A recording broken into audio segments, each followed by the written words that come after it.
सूर बोलती शब्दांशी शब्द पाहती रंग स्वरांचे रूप नवे साकारून येई मैत्र से हे शब्द सुरांचे मैत्र से हे शब्द सुरांचे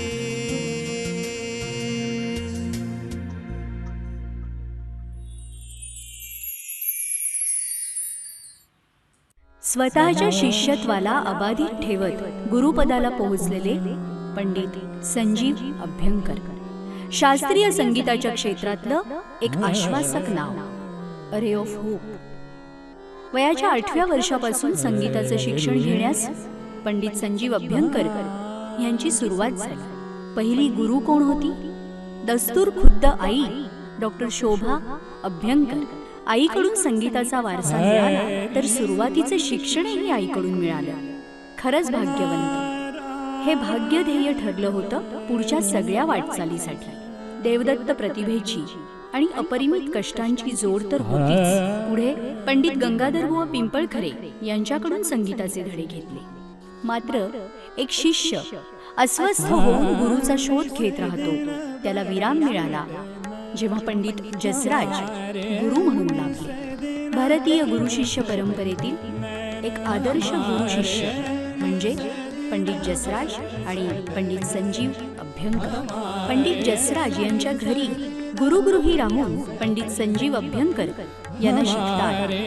नित्य निरंतर गुरुचा सहवास शिष्याला कसं घडवू शकतो याचं आदर्श उदाहरण म्हणजे Pandit Sanjeev Abhyankar. You are matching the aura of your guru या अवस्थेला पोहोचणंही याच प्रक्रियेतून घडू शकतं. पण गुरुच्या त्या प्रभावी वलयात निवांत राहणं या प्रतिभावंत गायकाला शक्य नव्हतं. मग स्वतःच्या वाटा शोधण्यात त्या सापडतही गेल्या. रसिको, गुरु शिष्य परंपरेचा हा अतिशय आदर्श असा दाखला आपल्या समोर आहे. आज पंडित संजीव अभ्यंकर यांच्या मुलाखतीचा आजचा हा भाग पहिला.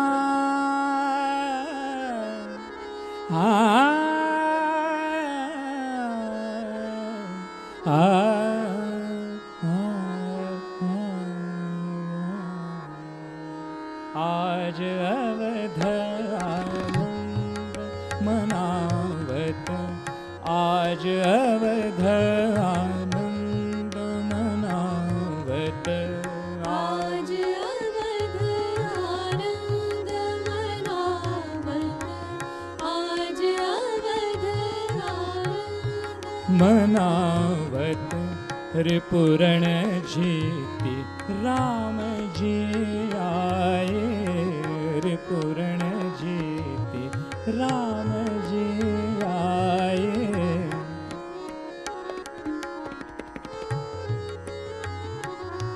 रे पूरण जीती राम जी आए.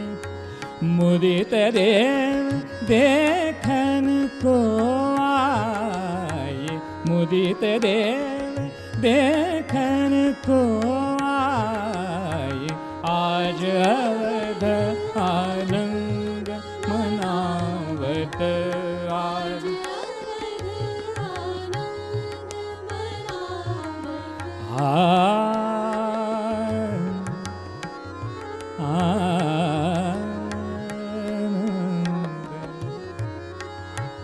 आनंद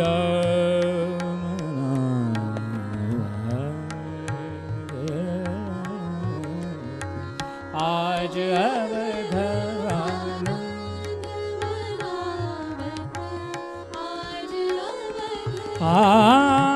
आनंद मना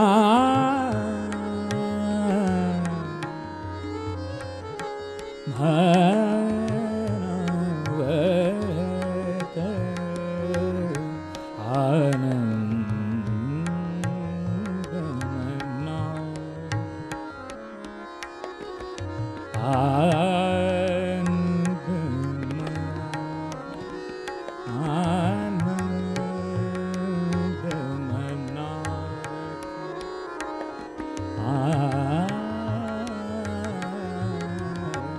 आज अवध आनंद मनावत आज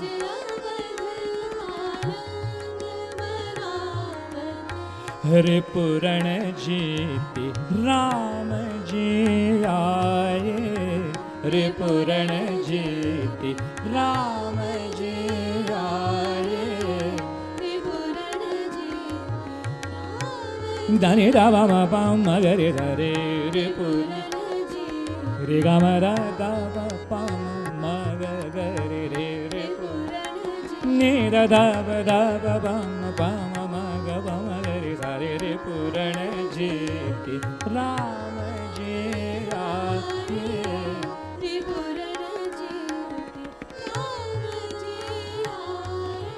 पबनि जाने गाने जाने दब गाने जाने दब मग करे धरे रे मम रे जाने जगाने जाने दब मग रे पुरण जीति राम जी आए मुदित देव देखन को आए आज अवध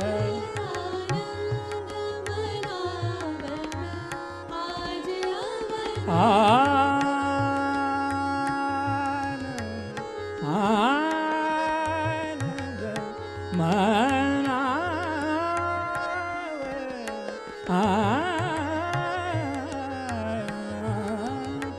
बरषि सुमन सुरसिद्ध प्रशंसक बरषि सुमन सुरसिद्ध प्रशंसक बरषि सुमन बरषि सुमन बरषि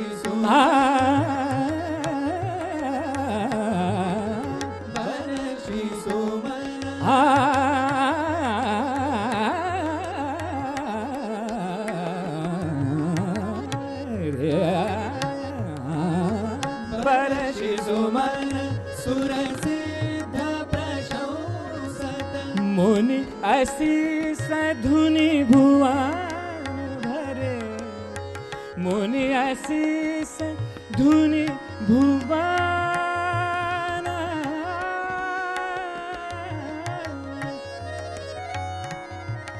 मुनि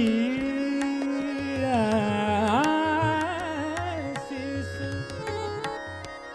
मुनि आशीष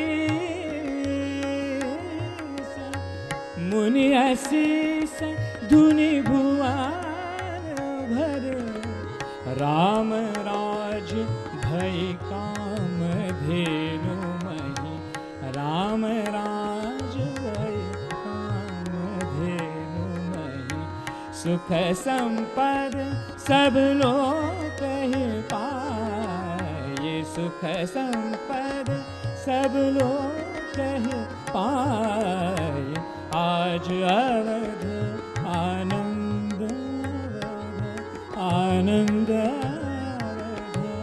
आनंद मना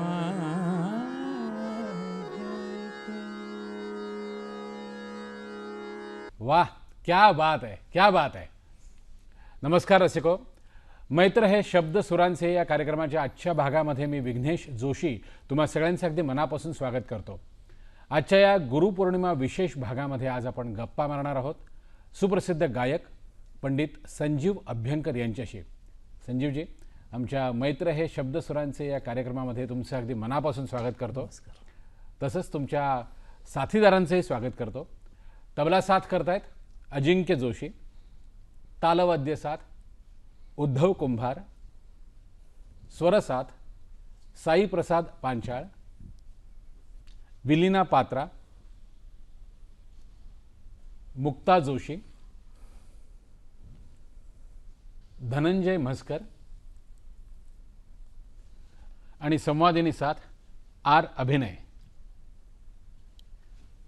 संजीवजी खरं तर वयाच्या 8व्या किंवा 10व्या वर्षी त्या मुलाला आईवडिलांची इच्छा असते म्हणून जबरदस्तीने गाण्याच्या क्लासमध्ये पाठवलं जातं किंवा घातलं जातं किंवा त्याला गायला बसवलं जातं. पण त्या वयात तुम्ही 2 तंबोऱ्यांच्या मध्ये बसून गायला सुरुवात केली होती.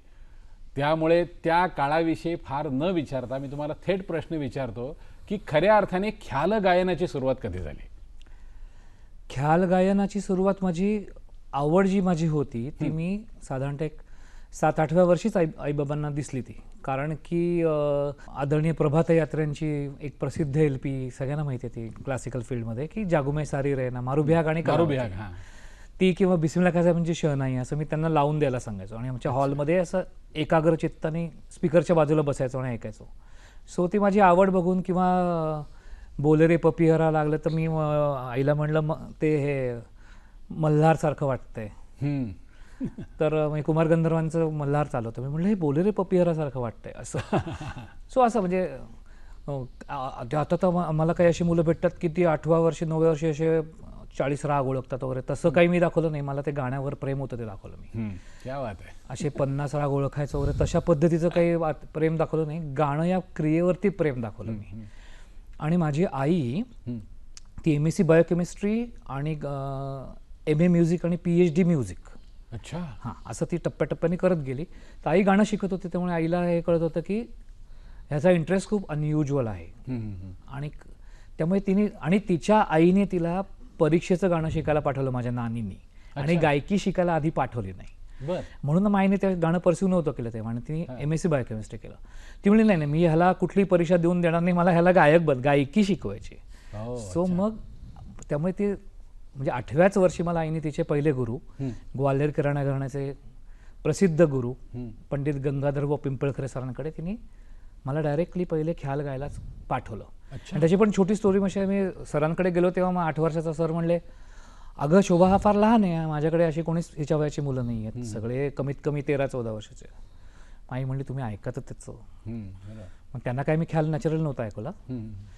मी देवा बोला हो माझ्याशी ऐकलं. क्या बात आहे. पण ही सगळी तान वगैरे ते माझ्या गळ्यामध्ये होती तेव्हा. निसर्ग तर ते तेच आपण काही वेळेला आपण ते वरून घेऊन आलो वगैरे म्हणतात ना. बरोबर. मागच्या जन्मीचं संचित होतं आणि मागच्या जन्मी मी एक चांगल्यापैकी रियाज केला होता आणि जगाने माझं गाणं अजिबात ऐकलेलं नव्हतं. आणि खरंच म्हणजे मला असं वाटतं की त्यामुळे हे सगळं तुम्ही समजला बोल शिकविले ह्या हरकती वगैरे त्या वयामध्ये माझ्या गळ्यामध्ये होत्या. मग सर खूप खुश झाले. ते त्यांचे असा हात करायचे अगं शोभा मी शिकवीन याला. आणि मग माझ्यापेक्षा वयाने मोठ्या लोकांबरोबर माझं शिक्षण सुरू झालं. सो 8व्या वर्षीपासूनच ख्याल गायक म्हणूनच माझी वैचारिक बैठक ती सुरू झाली. आणि पिंपळखरे सर ज्यांना मी सर म्हणायचो, गुरुजी नाही म्हणायचो तेव्हा, ते गायकी मांडण्याच्या दृष्टीनेच गाणं शिकवायचे. त्यांचा असा कटाक्ष असायचा की समोर पुस्तक ठेवायचं नाही, वही ठेवायचं नाही, काही लिहायचं नाही, सगळं डोक्यात ठेवायचं. आणि मग स्टेप बाय स्टेप गायकी कशी मांडायची एक रंजक गाणं होतं त्यांचं. आणि त्यामुळे पहिल्यापासून म्हणजे वयाच्या 8व्या वर्षापासून गाणं कसं मांडायचं, एक राग नुसता शिकायचा नाही, परीक्षा पण द्यायचीच नाही ना. त्यामुळे त्याला काही टार्गेट नव्हतं असं की यावर्षी हे 6 राग वगैरे असं काही नाही. ते 20 पर्यंत शिकायचं. त्यामुळे ख्याल गायकाची एक मेंटॅलिटी असते ना, ती टेस्ट क्रिकेट सारखी असते. घाई करायची नाही. तुम्ही चांगला बॉल असेल तर त्याला रिस्पेक्ट करून सोडून द्यायचं. जे काही येतं ते पटपट गाऊन टाका असं नाही करायचं. सो ही माझी हा जो वैचारिक बैठक असते ती पिंपळखरे सरांनी माझी तयार करून घेतली. आणि एक तो एमच मिळाला की सगळं मुखोद्गत पाहिजे. आज मी जेवढी काय कॉम्पोजिशन गातो समोर मला काही ठेवायला लागत नाही. आता ती इतकी मोठ्या प्रमाणात झालेत की मी फक्त रेफरन्स म्हणून डायरेक्ट होतो की कधी ब्लँक झालं तर बरोबर मला बघायला लागेल. पण अदरवाईज मला सगळं पाठ असतं. आणि ते पाठ असल्यामुळे काय होतं, त्याचा फायदा असा होतो की तुम्ही ते गाताना व्यवधान एक बंद होतं. मला काहीतरी आठवायचं हे व्यवधान बंद होतं. आणि तुम्ही पुढे मला ह्याच्यात काही करता येईल काय हे बघता. तर सरांनी एक चांगली सवय लावली. रागाची शुद्ध स्वरूपं आणि गाणं मांडायचं कसं. तर ते पिंपळकर सरांकडे मी आलो. आणि तिथून तुमची खऱ्या अर्थाने ख्याल गायक आपण म्हणतो अशी एक सुरुवात असते बैठकच शिक्षणाची. हां, डोक्याची बैठकच तशी झाली तशी झाली होती. की मला काय करायचं तर तुला स्टेजवरती ख्याल गायचा. क्या बात आहे, क्या बात आहे. मैत्र से हे शब्द सुरांचे.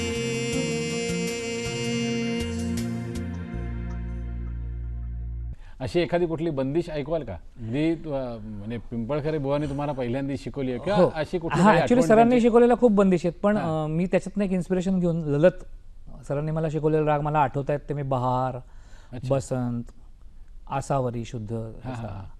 तर तसे बरेच राग होते आणि दुर्गा होता, भूप होता. तर ललतमध्ये पण ती सरांनी शिकवलेली पारंपरिक बंदिश आहे. आता मी स्वतः बांधलेली जी बंदिश आहे ललतची, बर. सूरदासाचे शब्द आहेत खूप छान त्यांचे. निसदिन बरसत नयन हमारे, कृष्ण वृंदावन सोडून मथुरेला गेलाय. सदा रहत पावस ऋतू हम पर, म्हणजे अश्रू थांबतच नाही डोळ्यातनं. जबसे श्याम सिधारे. हो, क्या बात आहे. तर ती बंदिश मी ललतमधली सरांची आठवण म्हणून तुम्हाला ऐकवतो. बंदिश माझी आहे, पण खूप वेळा आपण म्हणतो ना एखादी गोष्ट माझी असते त्याच्या मागे एक खूप सुरेख पार्श्वभूमी तयार झालेली असते.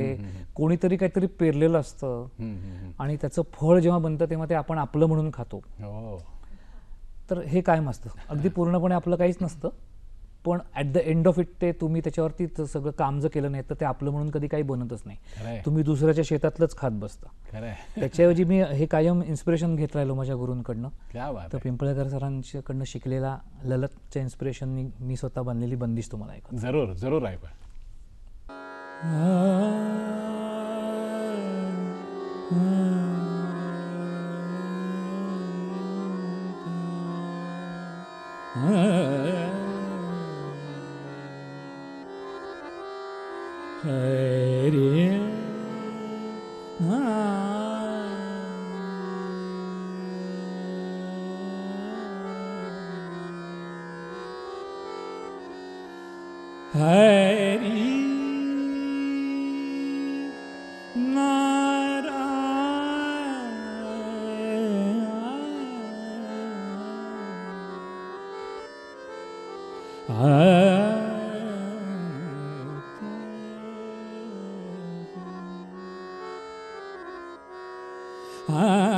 निसदिन बरसत नैन हमारे, निसदिन बरसत नैन हमारे, निसदिन बरसत नैन हमारे, निसदिन बरसत नैन हमारे.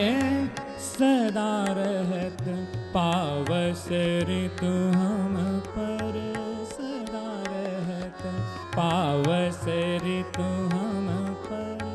जब से शाम सिधारे, जब से शाम सिधारे, निसदिन बरसत नैन हमारे, निसदिन बरसत नैन हमारे.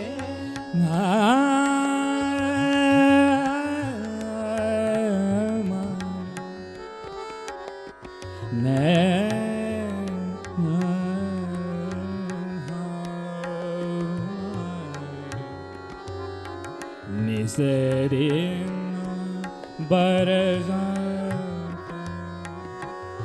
निसदिन बरसत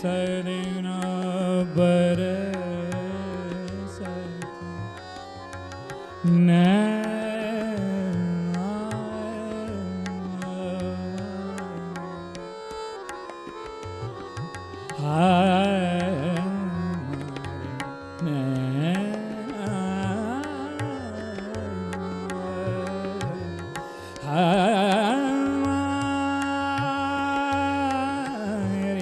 निसदिन बरसत नैन हमारे, निसदिन बरसत नैन हमारे. सदा रहत पावस ऋतु हम पर, सदा रहत पावस ऋतु हम पर. सदा रहत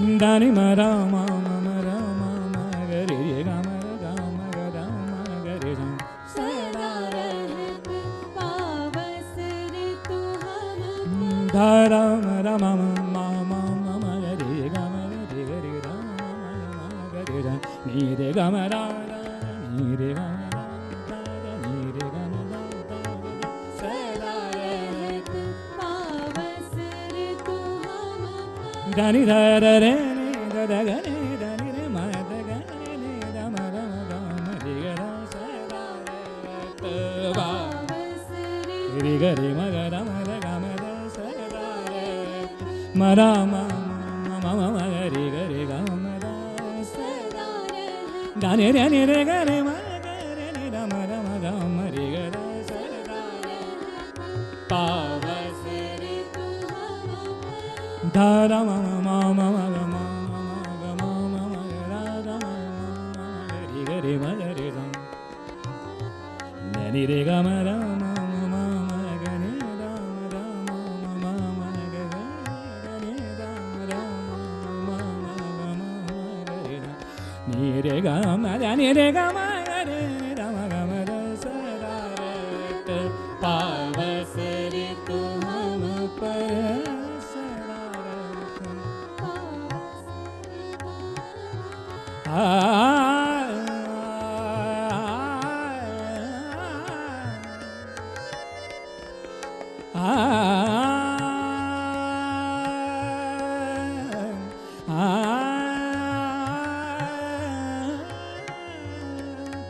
अंजन थिर नारत अखियन में अंजन थिर नारत अखियन में अंजन थिर नारत अखियन में कर कपाल भयकार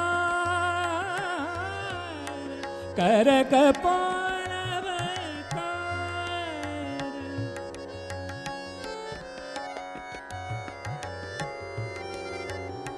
दयनि रे ग म ग रे सा नि म ग रे सा नि म म रे कर कपाल भयकार अंजन थिर नारत अखियन में अंजन थिर नारत अखियन में अंजन थिर नारत अखियन में कर कपाल भयकार सूरदास अब डूबत है ब्रज सूरदास अब डूबत है ब्रज काहे गोकुल बिसारे काहे गोकुल बिसारे निस दिन बरसत नैन हमारे निस दिन बरसत नैन बरसत नैन बरसत नैन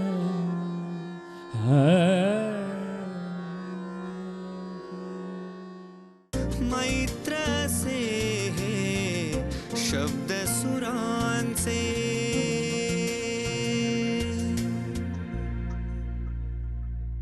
संजय दादा, तुम्ही आत्ता म्हणजे आईचा उल्लेख केलात आणि ज्याला आपण लौकिक अर्थाने शिक्षण म्हणतो असं आई खूप शिकलेली होती. तर तुम्ही त्या प्रांतात कधी गेला नाहीत का, की तुम्ही गाण्यातच जास्ती रमलात? म्हणजे हे मी आपलं सहज विचारतो. नाही नाही, प्रश्न छानच आहे. पण काय आहे, मी तुम्हाला सांगितलं असं की मी मागच्या जन्मी चं फळ घ्यायला या जन्मी, म्हणजे सगळेच वेळेस तसं असतात ॲक्च्युली. एव्हरीथिंग तुम्ही जर थोडा वेळ, मी पत्रिकेचा पण अभ्यास करतो, तो राहू केतू ट्रान्झिट असतो ना, हां. तो तुम्हाला सांगतो की तुम्ही मागच्या जन्मात काय केलंय आणि या जन्मात कुठे जायचं तुम्हाला. तर I was born to Sing. नुसतं सिंग नाही, born to be basically a khayal gayak. Oh. कारण तुम्ही बाकी सगळं करू शकता, म्हणजे सगळे ख्याल गायक आहेत ते सगळ्या पद्धतीचं गाणं गाऊ शकतात असं नाही मला म्हणायचं. पण ख्याल गायकीचं उत्तम गायची असेल तर खूप विद्या लागते आधी. हो, खरं आहे. तर ती घेऊन त्याच्यासाठी खूप वर्षांची साधना लागते रियाज आहे. आणि मग त्याच्यासाठी घरामध्ये ते नक्कीच हे लागतं की तुला ख्याल गायक व्हायचं आहे. म्हणजे मग इथे असं होतं की आईबाबांनी एक एन्डॉर्समेंटच दिली की तुला 15 वर्ष आम्ही काळजी घेऊ तुझी. हम्म. म्हणजे ज्यांना कोणाला ख्याल गायन चांगलं करायचं काही कुठलं असं वादन असेल त्याची 15 वर्षाची काळजी आईबाबांनी घेतली तरच तो ही कला परस्यू करू शकतो. So I was lucky in that sense. पण म्हणून मी म्हणतो ना की मी ते नुसतं नशीब नव्हतं घेऊन आलो, काहीतरी मी मागच्या जन्मी चांगलं काम केलंय. नुसतं अचानक आलेलं नशीब नाहीये ते. बरोबर. I must have struggle last birth. मी असं काय म्हणतो, कुठेतरी माझा आसामच्या कोपऱ्यात जन्म झाला असेल, मग तिथे मला गुरु नसतील मिळाले, म्हणून मी फिरत होतो असा वरती आत्मारूपानी. आणि बरोबर अशा ठिकाणी आलो की पुण्यासारख्या शास्त्रीय संगीताच्या गडामध्ये शोभा अभ्यंकर आणि विजय अभ्यंकर अशा आईबाबांच्या पोटी हां. की जे म्हणतील की हा याला 15 वर्ष आम्ही याची काळजी घेऊ, नॉट टू वरी.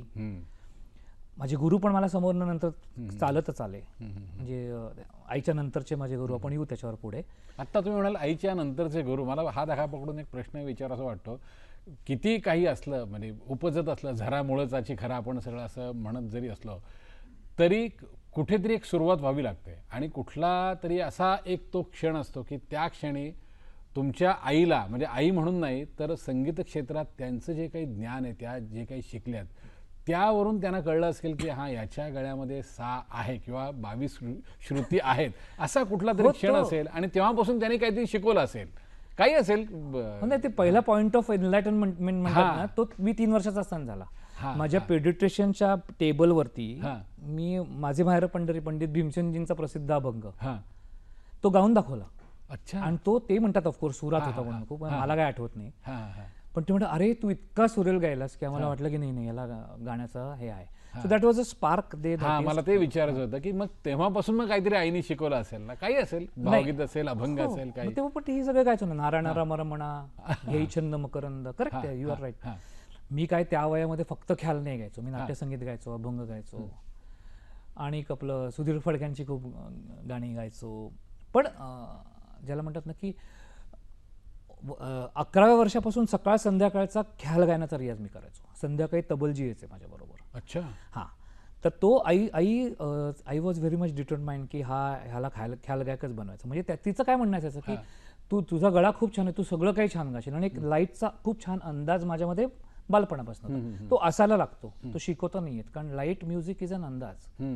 ख्याल गायन हे तालमीने तयार होऊ शकतं. त्याच्या पुढे गेल्यावरती त्याच्यामध्ये जर अंदाज असेल तर ते वेगळ्या दर्जाचं होऊन जातं. पण फार काही अंदाज नसेल तरी नीट अनेक वर्ष शिकून एक डिसेंट ख्याल गायन करता येतं. पण लाईट म्युझिकमध्ये तुम्हाला खूप जास्ती विचार झाला पुढे तर तुम्ही आणखीन खूप सुरेख गाल. पण विचार नाही झाला तरी अंदाजावर पण तुम्ही वेळ मारून नेऊ शकता. ही वेळ मारून नेणं ख्याल गायकीमध्ये होत नाही. You have to be authentic. तुम्हाला ते नॉलेज आल्याशिवाय कुठला राग 15 मिनिटं गाता पण येणार नाही. तर त्या अँगलनी तिने ठरवलं की ह्याला ख्याल गायक बनवायचं. म्हणजे तिने मला सांगितलं होतं की तू निर्मिती करणार आहेस, तुला नुसती कोणाची तरी पॉप्युलर गाणी गायची नाहीये, तुला ख्याल गायकीमध्ये पण नुसतं परंपरेतनं आलेलं गायचं नाहीये, तुला ते पुढे न्यायचं. तू काहीतरी एक मार्क ठेवला पाहिजेस या फील्डमध्ये की ज्याने तुला पुढच्या पिढीने तुला फॉलो केलं पाहिजे. म्हणजे माझ्या फिटनेस बद्दल पण आई बाबा कायम सांगायचे, तू जाड नाही व्हायला पाहिजेस, तू पथ्य पाळली पाहिजेस, कारण तुला एक अख्खी जनरेशन फॉलो करणार आहे, तू आदर्श असणार आहेस. मग आदर्श असेल तर तू तसंच वागलं पाहिजेस, तू विनम्रच पाहिजेस. हे आता बोलताना माझ्याकडे बघायची काही गरज होती का? नुसतं म्हणा ना, मला आई बाबांनी सांगितलं. पण असं म्हणजे हे सगळं मी सांगतो ना, ते आई बाबांनी तेव्हापासून म्हणजे की नाही तू डिसिप्लिन तुझा हवाच. रियाज केलास का? नाही. आवाजाची पथ्य पाळतोस का? गायचं तुला प्रोग्राम आहे ना पुढे, मग प्रोग्राम आहे तर मग रियाज कर. सो त्यांनी माझ्या मनावर कुठेतरी एक असा एक प्रेशर पॉईंट निर्माण केला की तू एका पिढीचं प्रतिनिधित्व करणार आहेस आणि तुला आदर्शच राहिलं पाहिजे. आणि कुठेतरी मला ते मोटिवेटिंग फॅक्टर झाला. कारण तुम्हाला खरं सांगू ना, फ्रँकली मला असं कुठलाही किक नव्हती कधी. म्हणजे मी असं काही छान गातो म्हणून मला काहीतरी अहंकार आहे वगैरे असं कधी नव्हतं. फक्त माझा कान सांगतच होता की मी छान गातो. त्यामुळे म्हणजे इट वॉज सहज क्रिया होती माझ्यासाठी ती अशी की खूप छान गायलास, थँक्यू, अजून खूप पुढे जायचंय. हो माहितीये की मला, मी कुठे म्हणतो की संप, पण आज छान गेलो की नाही मी. पण आणि प्रत्येक वेळा गाणं झालं की आई त्याची समीक्षा करायची टेबलवर. आणि मग मी तिला म्हणायचो, आई एवढं आत्ता छान गाऊन आलोय, तू आत्ता कशाला सांगतेस चुका? मग ती म्हणजे "हे बघ, नंतर विसरीन मी आणि जग असं आहे ना की जग तुला either डोक्यावर घेईल किंवा फेकून देईल. फेकून देईल बरोबर. तुला कोणी सांगायला येणार नाही काय कर आणि काय नको. त्यामुळे ते माझं काम आहे आणि मी ते करणार, तुला काही का वाटेना. एक बरं झालं तुमच्या बाबतीत, म्हणजे असं म्हणतात की निंदकाचे घर असावे शेजारी. तुमच्या बाबतीत एक बरं झालं की म्हणजे जाणकारच आहे, पण निंदकाचे म्हणायचं हां, नाही. तेच सांगतो म्हणजे जाणकारच आहे. घर म्हणण्यापेक्षा जाणकारच तुमच्या घरात होता. आणि आई बाबा बॅलन्स ठेवायचं, ते कौतुक पण करायचे. म्हणजे ते हंटरवाले आई बाबा नव्हते, हां पण सारखं ते म्हणजे जरासं मी जाणवायला लागलो की ते किती पॅटीस खातोयस, जरा जास्ती होतात, आता तुझं पोटच आधी दिसायला लागलं वगैरे असं. बाबा एकदम असं पिंचिंग कॉमेंट्स आधी चालतात त्यांच्या. बरोबर. मी त्यांना सांगायला लागतं की मी आता 55 वर्षाचं होणार आहे लवकरच म्हणून. बरं, एक सहज म्हणजे आता आईविषयी आपण बोललो, अशी कुठली बंदिश किंवा माझे हातवारे प्रमाणाबाहेर होत नाहीत ना याच्यावर पण बाबांचं लक्ष असायचं. हां अच्छा. मग मला आरसा घेऊन मी बसायचो खूप वेळा, कारण गाण्याच्या त्या इमोटिव्ह याच्या भरामध्ये तुम्ही कधी कधी तुमच्या हां जास्ती देहबोली आणि भावमुद्रा किंवा हस्तमुद्रा ह्या एका प्रमाणा पलीकडे जातात. So they use to make sure की तू वाहवत जाऊ नको त्या ह्याच्यामध्ये. म्हणजे कंट्रोल पण नसावं पण वाहवत पण जाऊ नको, मध्ये काहीतरी असं. म्हणजे जेवढं सहज सुंदर, जेवढं गरज आहे तेवढंच मुवमेंट कर. ते गदिमाने म्हटलं ना, संयत असू द्या मुद्रा अभिनय. हा म्हणजे बस वरच्या पंचमाला मी जाऊन वाटणार पण.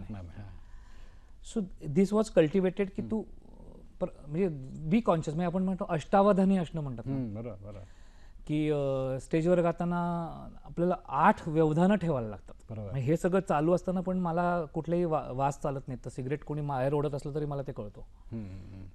बारीकसं काही भांडी वाजायचा आवाज वर चालू असला तर तो ऐकू येतो. म्हणजे इकडे मी अभिनय रवंद्यांची हार्मोनियम पण ऐकत असतो, तबलाच ऐकत असतो, माझं गाण्याची क्रियाच ऐकत असतो, पुढे काय करायचं बघत असतो, रसिकांकडे बघत असतो, तंबोऱ्याचा सूर माझं मी टिपून त्याच्याप्रमाणे स्वर लावायचा प्रयत्न करत असतो. आणि शिवाय हे पण माझ्या डोक्यात असतं, शिवाय माझ्या मनात इतर विचार पण येत असतात आणि ते काढून टाकायचा प्रयत्न पण मी करत असतो. हे सगळं अष्टावधान जे जपायचं असतं त्याची फाउंडेशन मला आईबाबांनी सतत म्हणजे, आणि आईनंतर पण म्हणजे नंतर मी माझ्या गुरुजींकडे गेल्यावर पण आईचं रियाजाकडे लक्ष असायचं. काही टेक्निकल मिस्टेक झाली तर आई येऊन लगेच करेक्ट करायची, कधी कधी अति करायची चिरफाड. मी तिला म्हणायचो आई नाही तुला कोणी बोललं नाही पाहिजे, कारण की ती म्हणायची की आम्ही जेव्हा कलाकार मोठ्या कलाकारांना ऐकायला जातो ना, तेव्हा त्यांनी जर रेनी धच्या जागी सानिध केला तर आमचा गोंधळ ओढायचा शिकताना.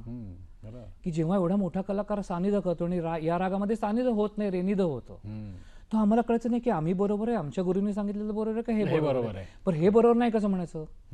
म्हणून ती म्हणायची की तुला माहिती आहे ना ह्याच्यामध्ये रेनिध होतं, तू रेनिधच कर, सानिध करू नको. नाही, रागाचं नाव सांग आधी. कारण की ती म्हणे आम्ही ॲज अ स्टुडंट जेव्हा गाणं ऐकायचो, रागाचं नाव काय आहे ह्याच्यावर चर्चा करायचो 10 मिनिटं. मग तिथलं वातावरण डिस्टर्ब होतं आणि तुम्ही स्टेजवर न गात असताना तू वातावरण डिस्टर्ब झालं तर त्याचे व्हायब्रेशन तुम्हालाच वाईट येतात. तू रागाचं नाव सांगत जा, म्हणजे मग लोक त्याच्यानुसार ऐकतात. क्या बात आहे, क्या बात आहे. आईचं काही थोडंसं मला ऐकवा ना, म्हणजे आईने शिकवलेली बंदिश असेल किंवा जशी तुम्ही तुमच्या गुरूंसाठी आता ललतमध्ये. नाही, आईने बंदिशी बांधल्या माझ्या काही काही. हां हां हां, शिवरंजनीमध्ये बांधली, ओडो बागेश्वरी आणि बरंच काय. त्याच्यातली सरस्वती रागातली खूप सुरेख बंदिश आहे. मी राग सरस्वती पूर्वी गायचो नाही, पण आईने मला खूप दिवस म्हणायची की अरे सरस्वती गा की, ही बघ किती छान बंदिश. क्या बात आहे. So, आज आम्हाला तीच ऐकवा ना बंदिश. मी गायला लागलो सरस्वती, ती माया ऐकत होतं जरूर.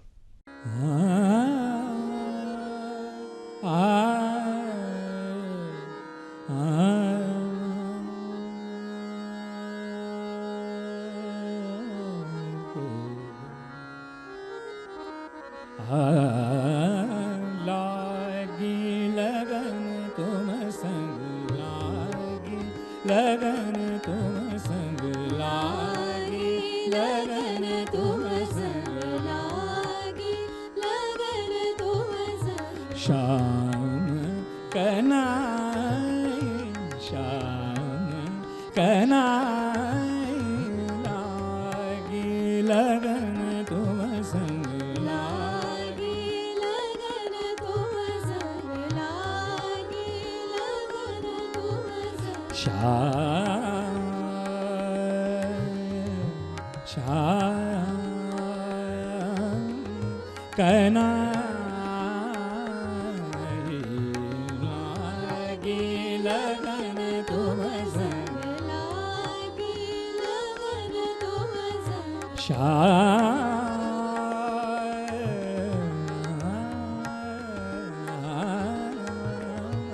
लागी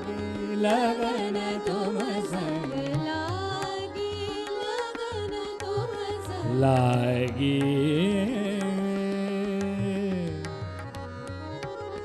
लागी लगा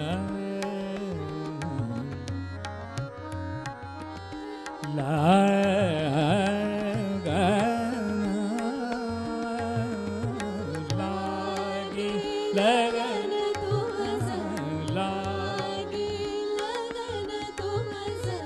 श्याम श्याम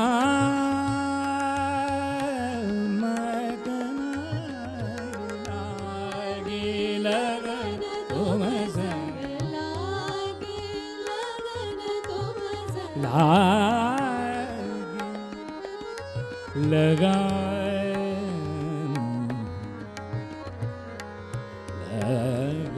लगन तुम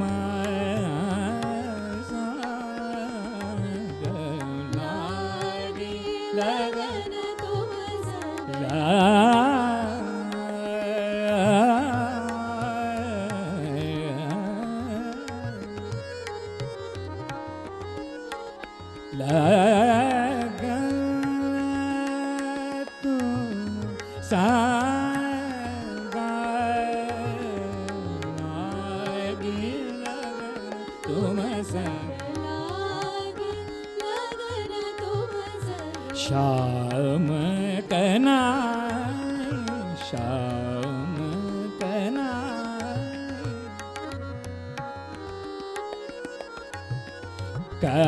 कन्हई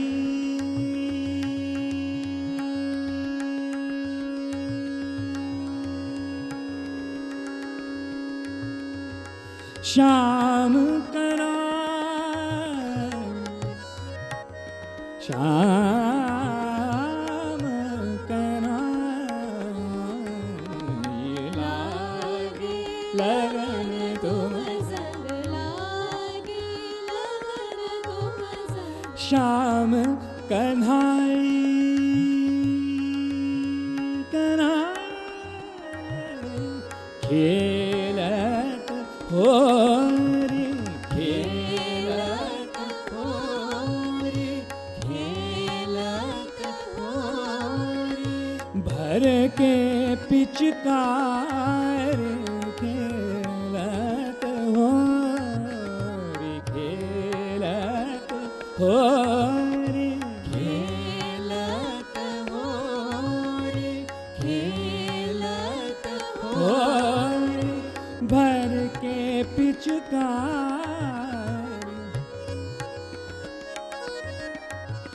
भर के पिचकार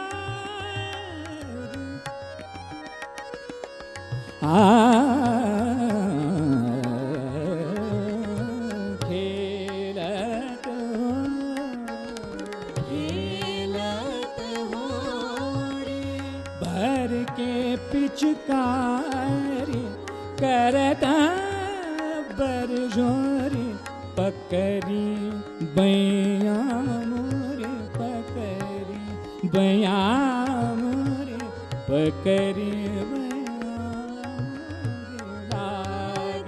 लगन तुम संग लागी लगन तुम संग लागी लगन तुम संग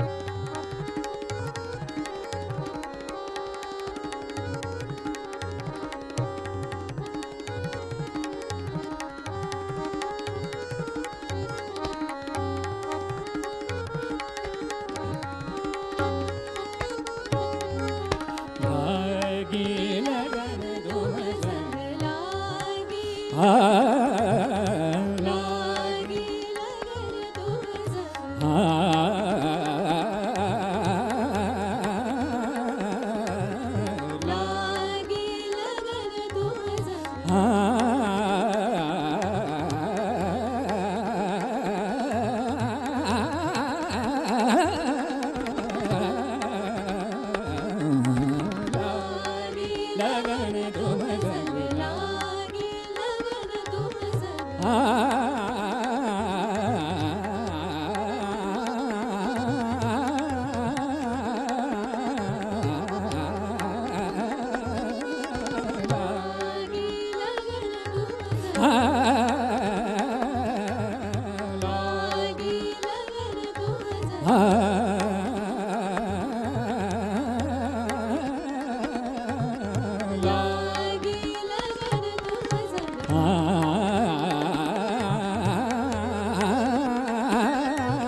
लागे लगन तो हसन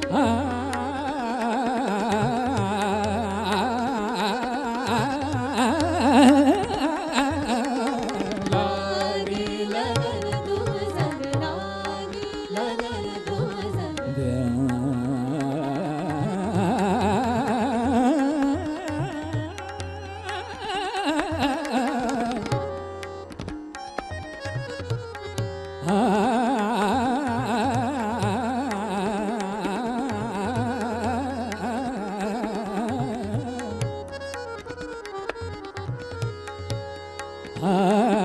लगन तो हसन श्याम कना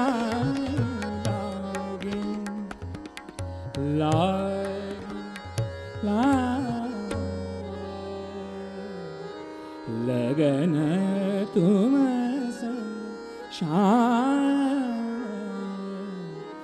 कना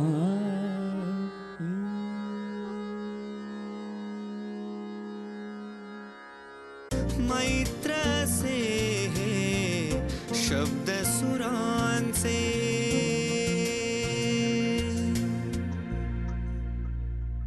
संजू दादा, आत्ता तुम्ही बोलताना म्हणजे उल्लेख झाला गुरुजी असा, त्यात नुसत्या गुरुजी यात मला कळलं की तुम्हाला तुमच्या कुठल्या गुरूंबद्दल बोलायचं आहे. आमचे गुरुजी म्हणजे एकच, हा, तर द ग्रेट संगीत मार्तंड पंडित जसराज. क्या बात आहे, क्या बात आहे. म्हणजे तुम्हीच नेहमी म्हणता की या ब्रह्मांडामध्ये ध्रुवतारा एकच आहे, पण संगीत क्षेत्रात जे अनेक ध्रुवतारे आहेत त्यापैकी एक म्हणजे अर्थातच पंडित जसराज.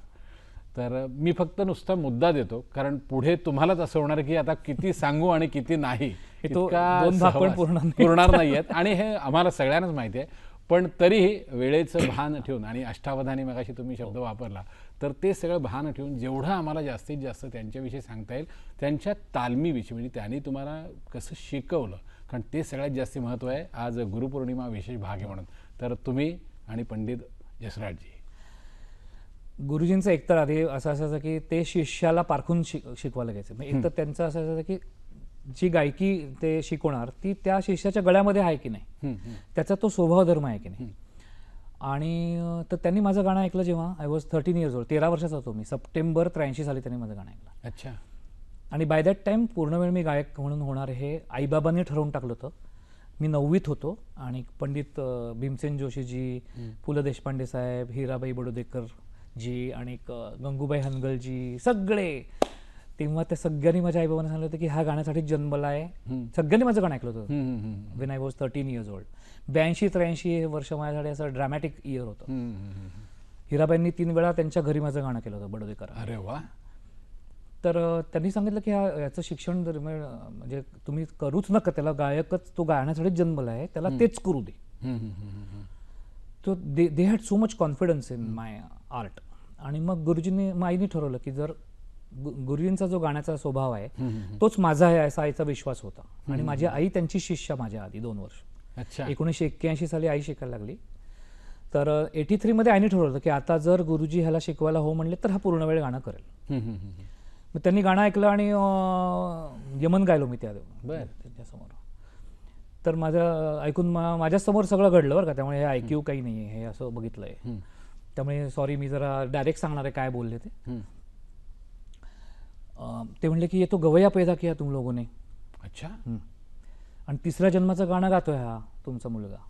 क्या बात आहे. तो काय करायचा विचार केला आहे, क्या सोचा आहे. ते हिंदी बोलायचे, मराठी त्यांना याचं बोलतात, पण बेसिक भाषा हिंदी. अकॅडमिक करियर कैसा है, इंजिनियर वगैरे बन सकता है क्या. तर आई बाबा म्हणले हो तो सहज होईल इंजिनियर. ते म्हणजे नाही नाही नाही, मला तर असं वाटतं की तो गाण्यासाठी जन्मले, त्याला काही करायची गरज नाही आहे.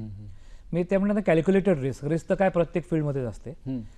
पण त्यांचं म्हणणं की संजीव का गाना नाही सुनेंगे तो किसका सुने, ती बनली होती हे मला लक्षात आलं. ॲट दॅट पॉईंट मी म्हणलं की गुरुजींच्या इथनं आता फिजिकली बाहेर पडलं पाहिजे, इमोशनली नाही. So it was very difficult for me, it was not easy. पण काही वेळा टोकाचे निर्णय घेतल्याशिवाय काही घडत नाही. खरंय तुम्ही, कारण तो कम्फर्ट झोन सोडल्याशिवाय नवनिर्मिती होत नाही. क्या बात आहे.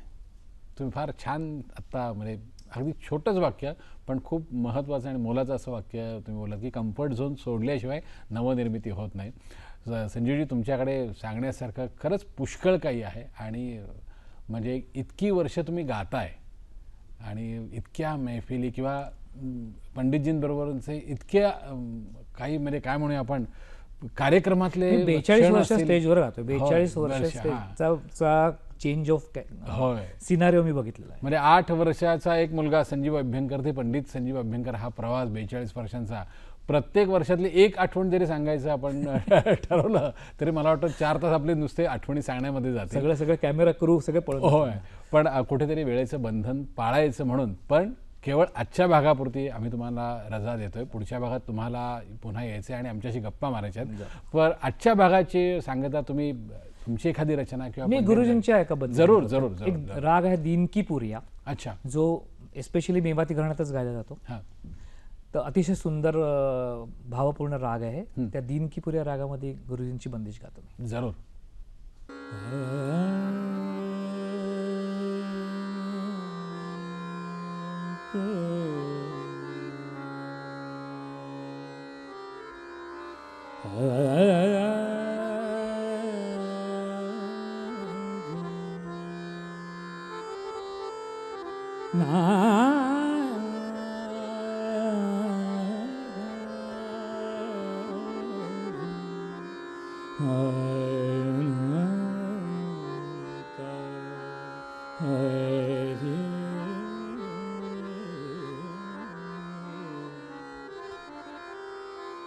चलो रियानी मंदिर, चलो चलो रियानी मंदिर, चलो चलो रियाली मंदिरमा, चलो चलो रियाली मंदिरमा, करन पिया के दरस,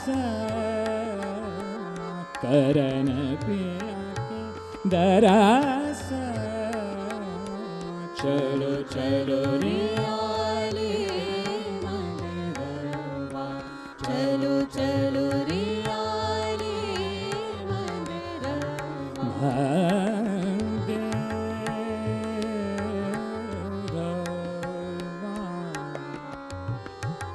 मंदिर चलो रे, चलो रे, चलो रे, चलो रे, चलो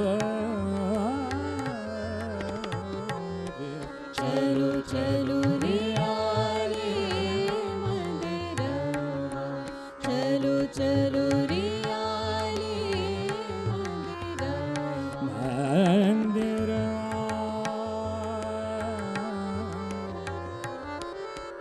चलो जे आले मंदिर चलो चलो रियाली मंदिरमा, करन पिया के करन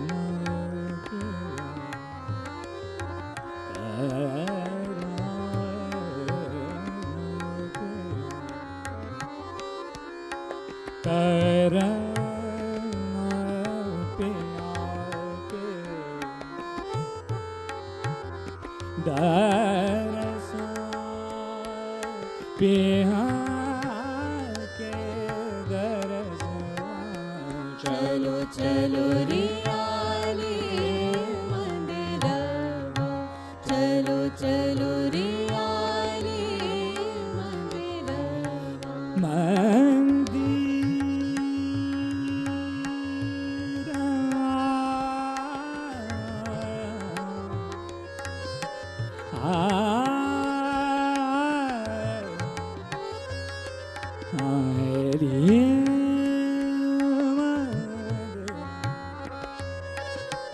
मंदिरवा चलो रे संग की सहेलियाँ गुथ गुथ लावो संग की सहेलियाँ गुथ गुथ लावो संग की सहेलियाँ गुथ गुथ लावो संग की सहेलियाँ गुथ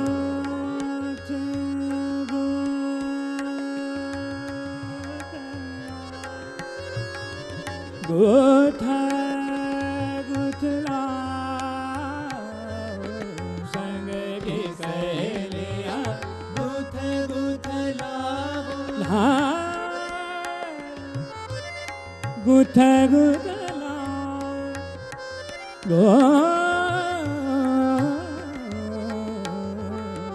संग की सहेलियाँ गुथ गुथला फूलन के हरवा फूलन के हरवा डार उनके गरा चलो चलो रे संग की सहेलियाँ गुथ गुथ लावो फूलन के हरवा डार उनके गरवा चलो चलो रे आले मंदिरवा चलो चलो रे आले मंदिरवा चलो चलो रे आले मंदिरवा चलो चलो रे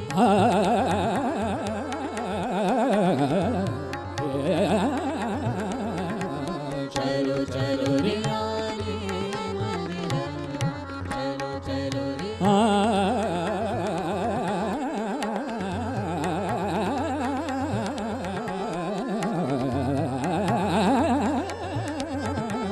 चलो चलो रे आले मंदिरवा चलो चलो रे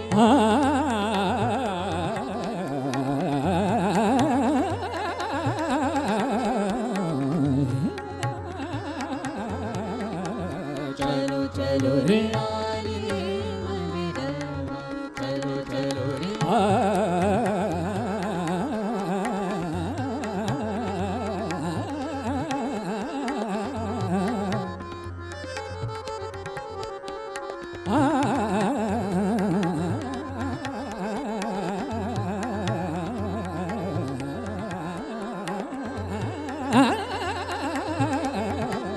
चलो चलो रे आले मंदिरवा चलो चलो रे मंदिर चलो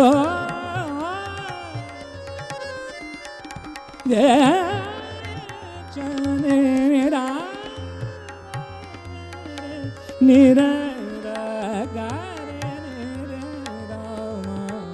चलो चलो रे चलो चलो रे चलो चलो रे